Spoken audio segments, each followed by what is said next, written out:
24장 1절에서 3절까지의 말씀입니다.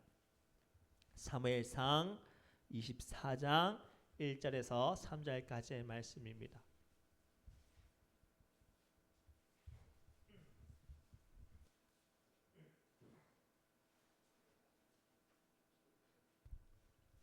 사무엘상 24장 1절에서 3절까지의 말씀을 우리 한 마음과 한 목소리로 천천히 합독합니다. 사무엘상 24장 1절에서 3절까지의 말씀을 우리 천천히 한 목소리로 합독합니다.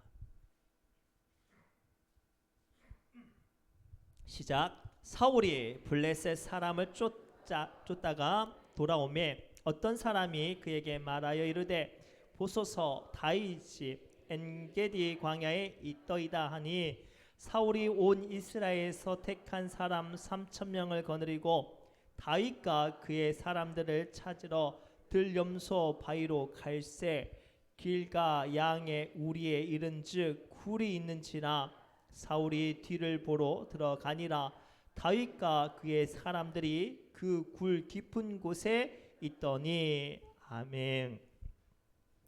우리 옆 사람을 이렇게 축복할까요? 절망 가운데 있더라도 하나님은 함께 하십니다 라고 축복합시다.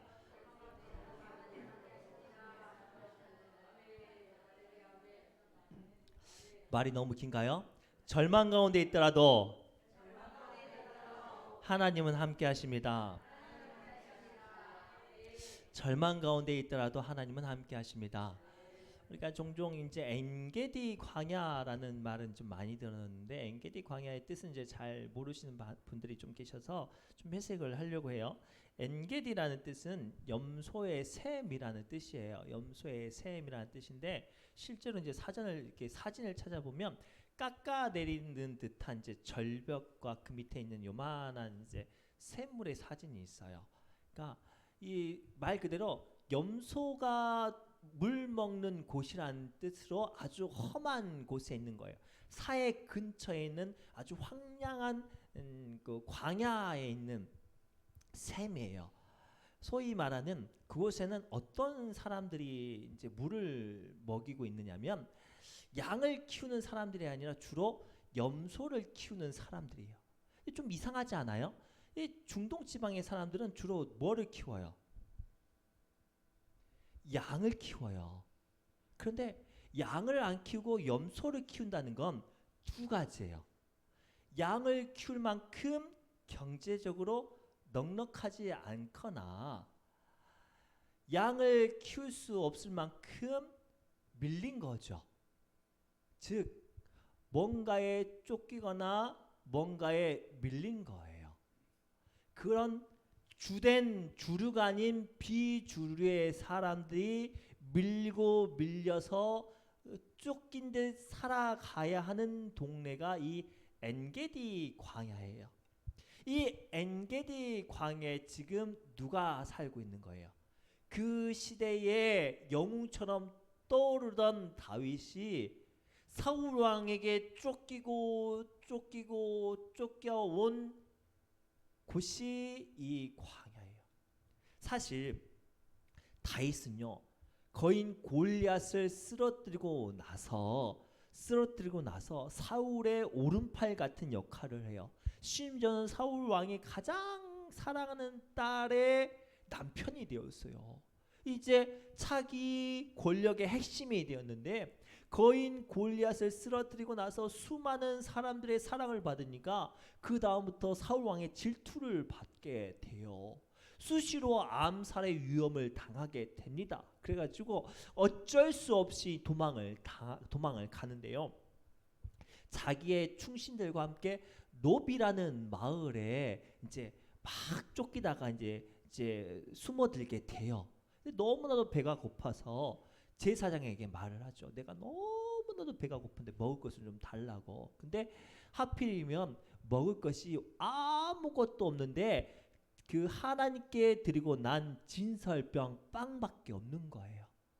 그런데 이거는 너무나도 거룩한 빵이라 줄 수가 없는데 다윗이 민족의 영웅 아니에요. 그래서 제사장이 여자들과 동침했느냐, 뭐 이렇게 나쁜 짓 했느냐? 아니요, 우리가 지금 한참 쫓겨다닌 지가 오래돼서 못된 짓 하지 않았습니다. 그러니까 빵을 준 거예요. 숨겨준 거예요. 그래서 그 빵을 허겁지겁 먹고 이제 좀 살겠다. 이 제사장이 너무나도 불쌍하니까 젊은 총각들이 막 쫓겨다니는 게 얼마나 짠해요. 빵도 주고 좀 쉴만한 물도 주고 좀 쉴 이제 기회를 줬네요. 그런데 사울 왕이 금방 쫓아오니까 또 도망을 갔어요. 그런데 이 사울 왕이 얼마나 못된지 다윗을 숨겨줬다고 노비라는 성읍에 사는 사람들 싹 멸족을 시켜버렸어요. 다윗이 뒤늦게 그 소식을 들었네요. 그러면 이제 다윗이 그 다음부터 도시에 숨을 수 있겠어요? 못 숨죠. 그러니 사람들이 사는 도시에 더 이상 숨을 수가 없는 거예요. 그래서 쫓긴 게 엔게디 광야. 앞서 말씀드렸듯이 그 시대에 양을 키울 수 없는 사람들이 염소라도 키워봐야지 하고 간 곳처럼 다윗이 쫓긴 곳을 간 곳이 엔디게 광야. 그곳에서 지금 또 사울 왕이 쫓아오고 있어요. 사랑하는 성도분, 오늘 본문의 말씀처럼 우리는 믿음으로 이 세상을 살아가는데요. 제가 수요일날 말씀드린 것처럼 이 시대는요, 안타까운 거 믿음으로 살아도 살기가 힘들고 어려운 시대가 되어버렸어요. 더 어려운 것은요, 열심히 믿음으로 살았는데도 불구하고 더 힘들고 어려운 일들을 만나더라. 우리 교회 보면 이름을 말할 수 없지만 아무개 권사님 정말로 새벽을 깨우고 눈물로 사는 권사님이 계셨어요. 그런데 원치 않는 질병으로, 원치 않는 아픔으로 그 일들을 만날 때, 목사로서 그 모습을 볼 때 제가 정말로 이루 말할 수 없는 마음이 어려웠어요. 오늘 또 우리 믿음의 성도들 보면 진짜로 신앙생활 열심히 하는데도 불구하고 더 힘들고 어려운 일들을 만나는 분들을 봅니다. 그럴 때 우리는 어찌할까요? 그런데요, 오늘 말씀을 가만히 보면 다윗은 그 쫓겨간 그 엔디게 광야 그곳에서 하나님을 만나고 그곳에서 이스라엘 백성들을 다스릴 수 있는 하나님의 사람으로서 설 수 있는 힘을 그곳에서 받았어요. 그렇다면 우리도 이 쫓겨가는 이 엔게디 광야 같은 이곳에서도 하나님의 사람으로 설 수 있는 힘을 얻을 수 있는 줄 믿습니다. 오늘 말씀을 통해 하나님께서 반드시 우리를 세워주실 줄 믿습니다. 이 쫓겨가는 이 무너진 이곳에서 하나님께서 반드시 우리에게 함께 하실 줄 믿습니다. 이 엔게디 광야 같은 이곳에서 하나님께서 반드시 우리에게 역사하실 줄 믿습니다. 그것이 무엇일까요? 첫째가 이거예요. 오늘 말씀을 통해서 우리가 먼저 발견해야 될 것이 무엇인가냐면 믿음의 사람들도 고난이 겹칠 수 있습니다. 바로 그것이 무엇이냐면 엔게디 광야입니다. 중요한 건 그 엔게디 광야에서 하나님께서는 무엇을 보시냐면 우리의 믿음의 고백을 보신다는 거예요. 자, 우리 1절부터 3절까지 말씀을 다시 한번 읽겠습니다. 시작.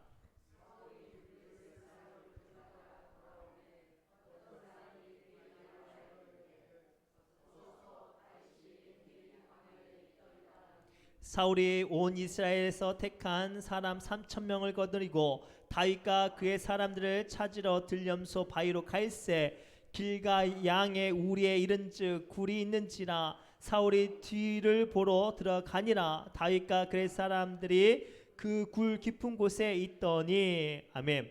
믿음의 사람들이라도 고난을 만날 수 있다는 사실을 우리는 기억해야 돼요. 믿음의 사람들이라도 고난을 만날 수 있다는 사실을 기억해야 돼요. 믿음의 사람들이라도 고난을 만날 수 있다는 사실을 기억해야 돼요. 그런데 우리는 그 사실을 자꾸만 부인하려고 해요. 외면하려고 해요.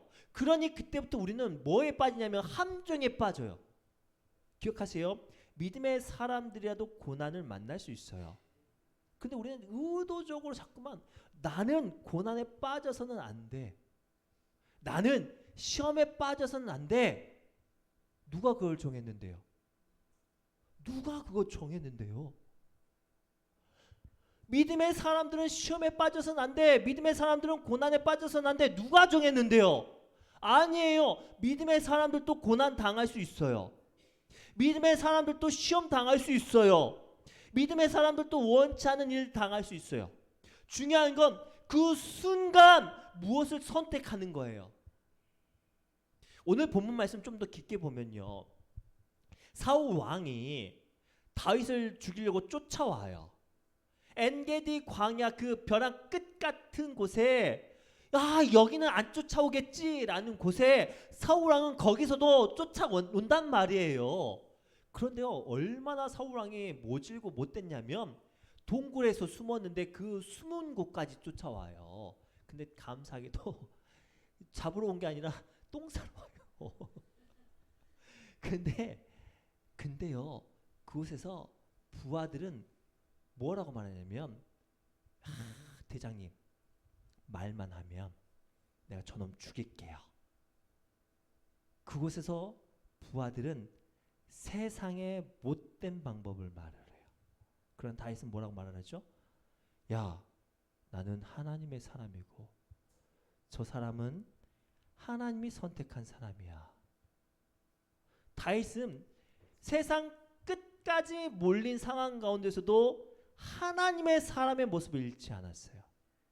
그 차이예요. 사랑하는 성도분, 믿음의 사람은요 세상 끝에까지 몰렸어도 하나님의 모습을 잃지 않았기 때문에 하나님께서는 귀하게 지켜주세요. 향수는 마지막 순간까지 아름다운 향기를 바라기 때문에 향수의 가치를 가질 수 있는 거예요.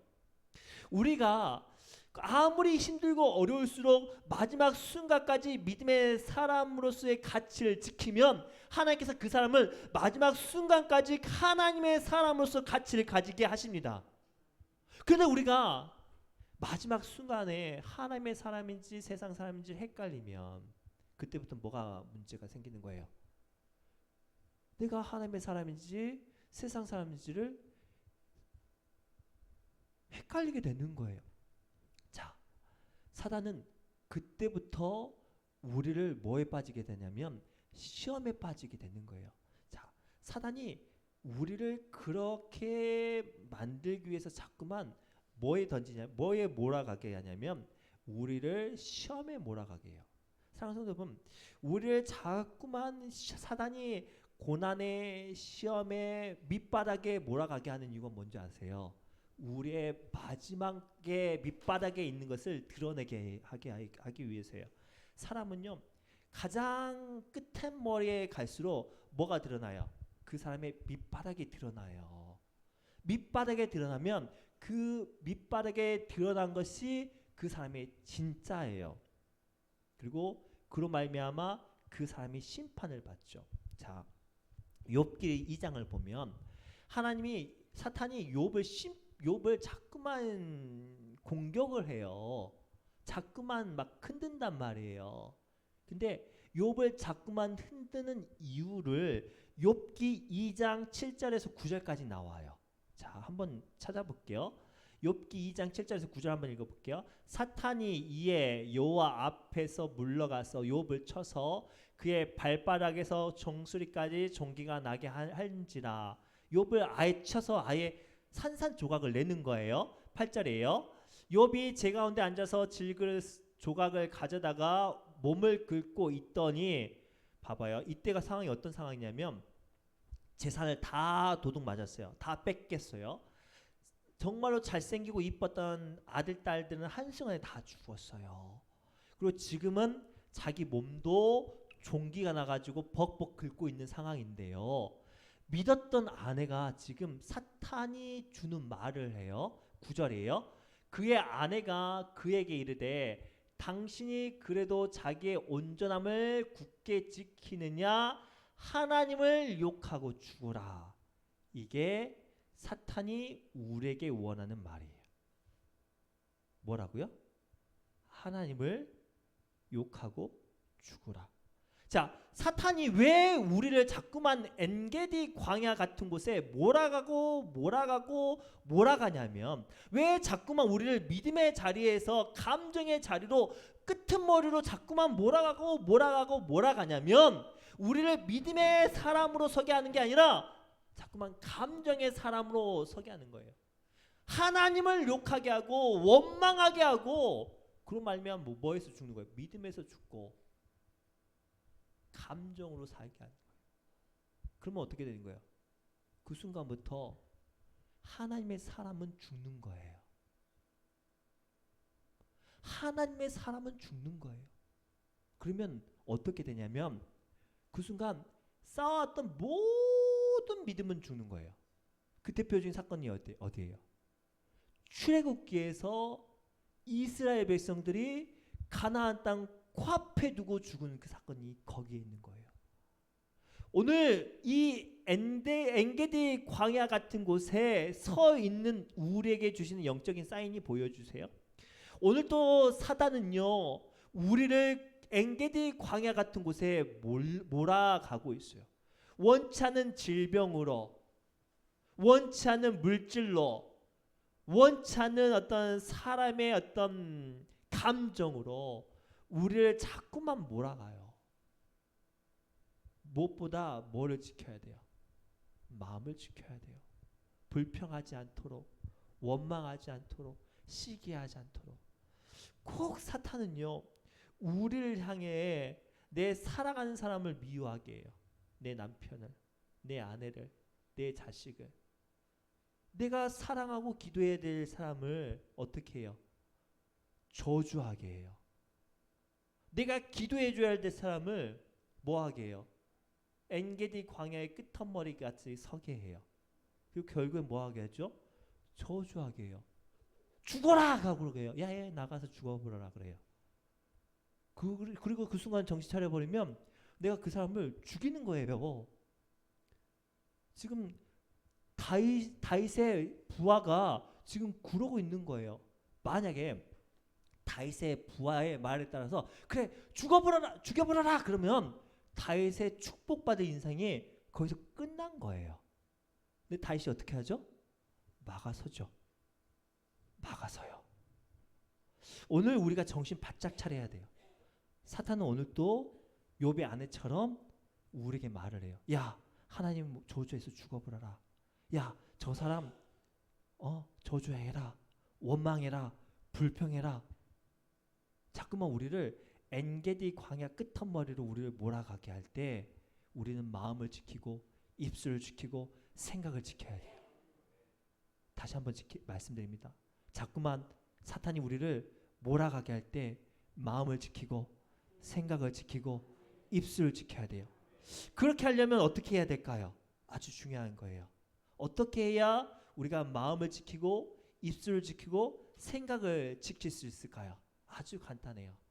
찬양을 하면 돼요. 자, 두 번째 이 말씀을 한번 볼게요. 자, 역대하 20장 1절에서 2절 말씀이에요. 시작.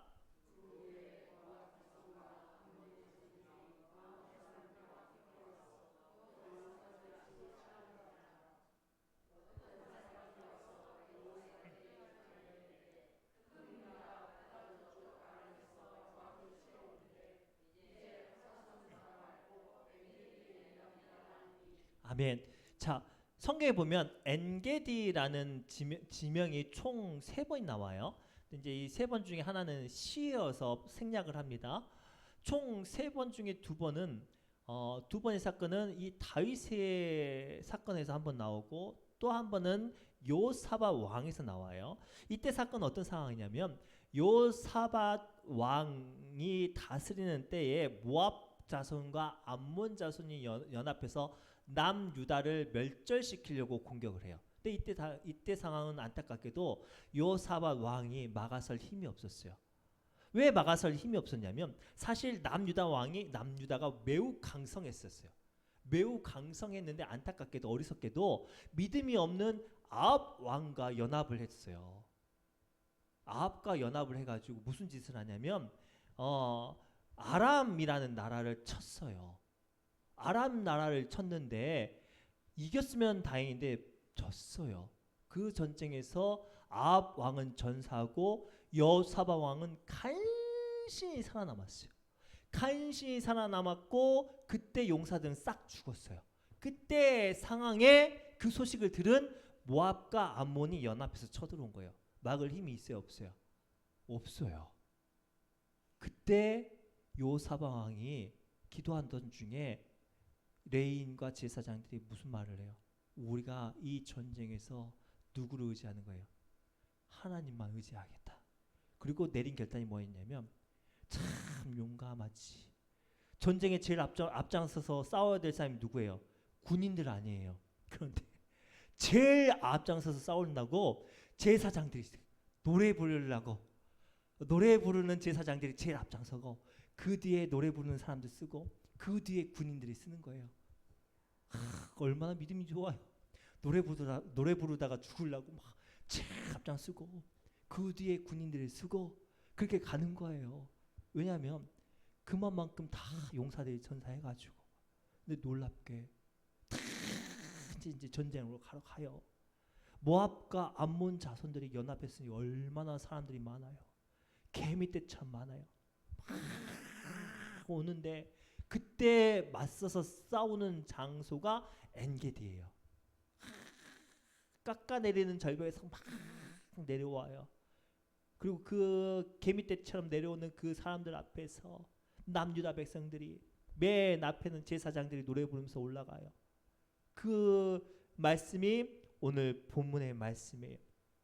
그렇게 올라가는데 역대하 20장 21절부터 25절 조금 길지만 천천히 한번 읽어볼게요. 시작. 백성과 더불어 의논하고 노래하는 자들을 택하여 거룩한 예복을 입히고 군대 앞에서 행진하며 여호와를 찬송하여 이르기를 여호와께 감사하세 그의 인자하심이 영원하도다 하게 하였더니 자 노래만 한 게 아니라 감사하세라고 노래를 한대요. 생각해보세요. 이 노래하는 사람들도 얼마나 속이 없는지. 칼바지예요. 칼바지예요. 노래하는데 방패를 주워줬겠어요? 창을 주워줬겠어요? 악기를 주워주지. 칼바지란 말이에요. 그러면 저 같았으면 아이고 이놈의 신세 나는 칼바지네 이렇게 노래했을 거 아니에요.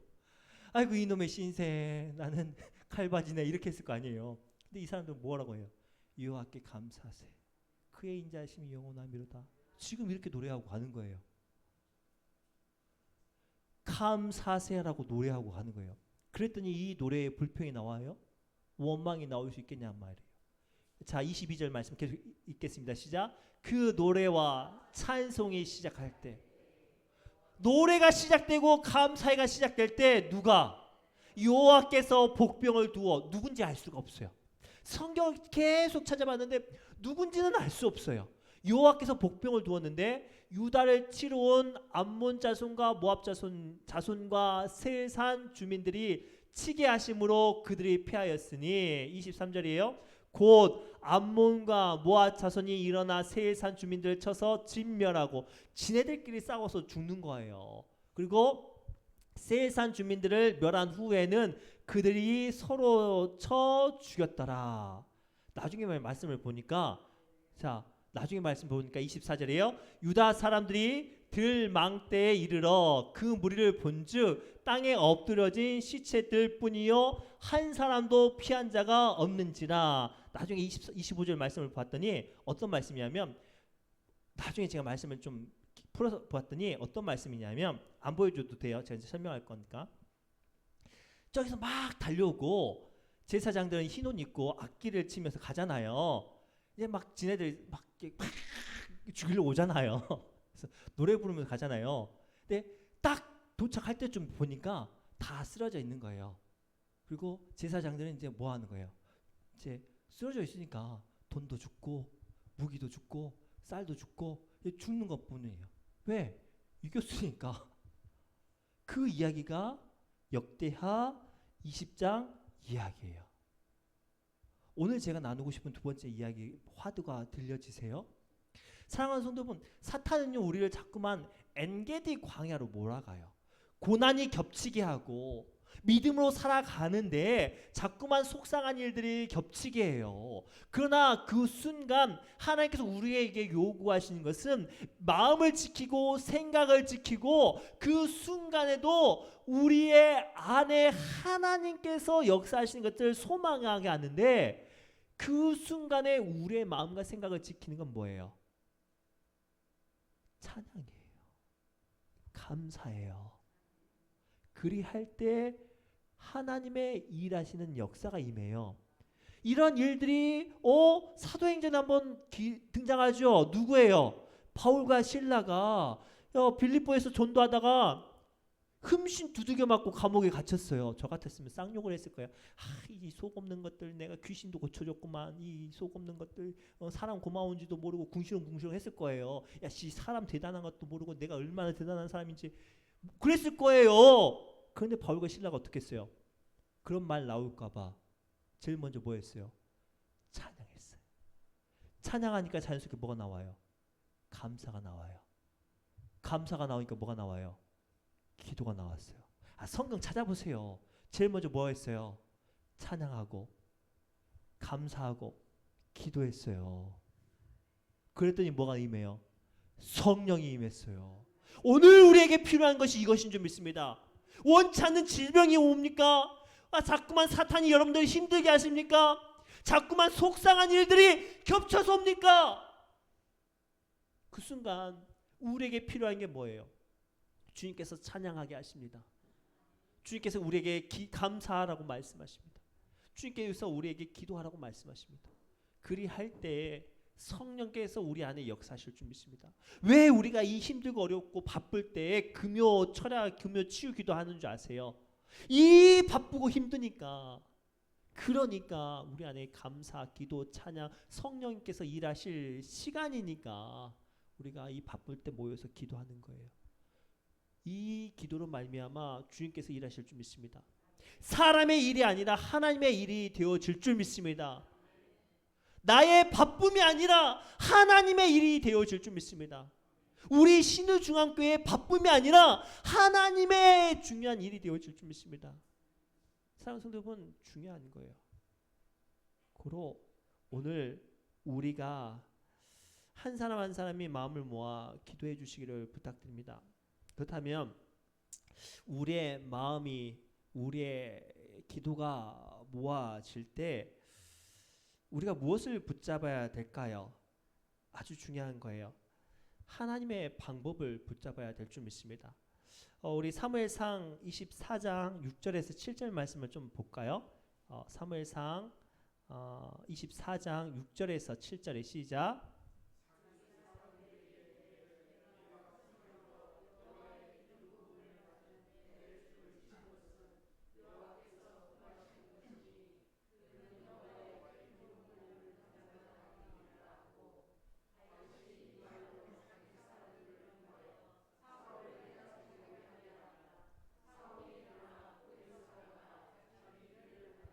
아멘.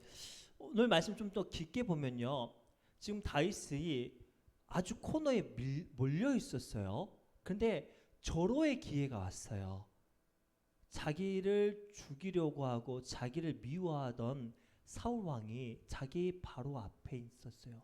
심지어는 자기의 충신이 아주 노련한 칼잡이가 말을 합니다. 말씀만 하시면 사울 왕 제가 저놈 한 방에 보낼 수 있습니다라고 말할 때 다윗이 선택한 건 편법이 아니라 하나님의 방법을 선택을 했어요. 그리고 그 순간 무엇이 임합니까? 하나님의 함께하심을 다윗은 확인했어요. 사랑하는 성도분, 이 순간 다윗은 무엇을 확인하죠? 하나님의 함께하심을 확인했어요. 다윗은 엔게디 광야 이 사건 전까지만 해도 다윗은 무엇을 찾았냐면 하나님의 어떤 강력한 어떤 도우심을 끊임없이 확인을 했어요.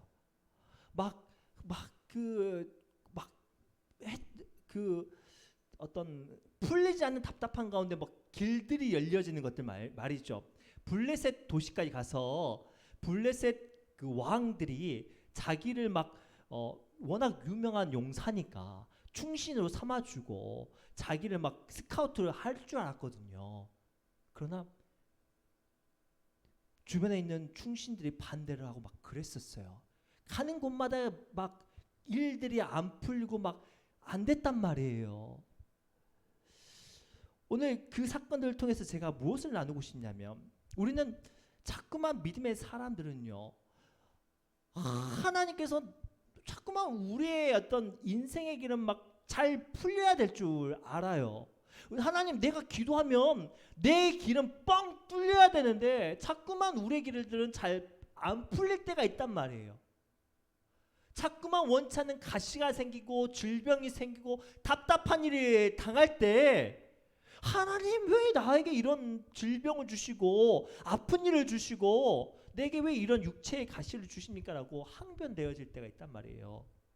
고린도후서를 보면 사도 바울이 기도를 해요. 원치 않은 어떤 사탄의 가시가 생겨서 3번이나 기도해요. 하나님 내게 이런 사탄의 가시를 좀 떠나게 해달라고 기도를 한단 말이에요.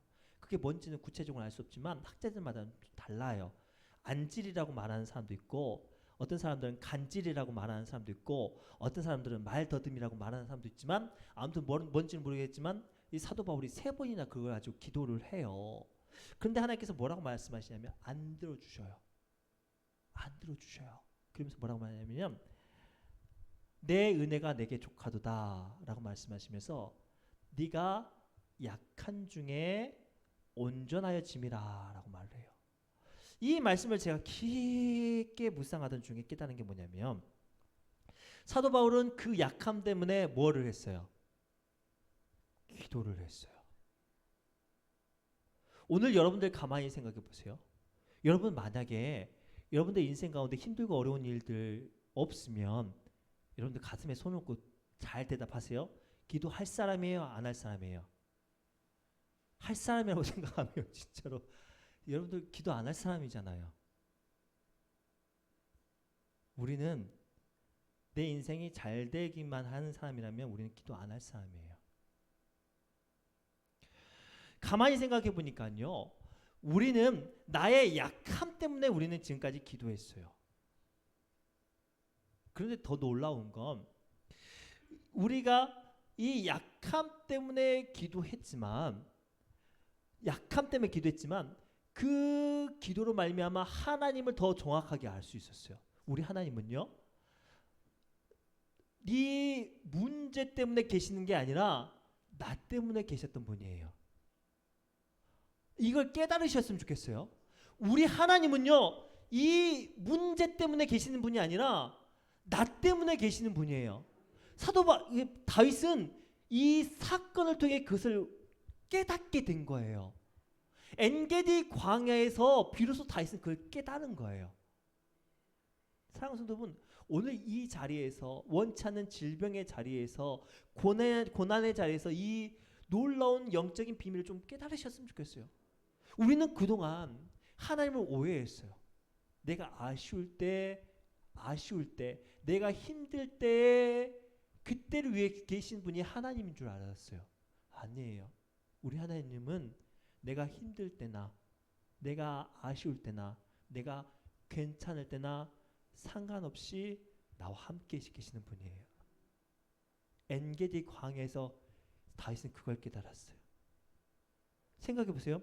다윗이 골리앗을 쓸었을 때도 하나님은 함께 계셨어요.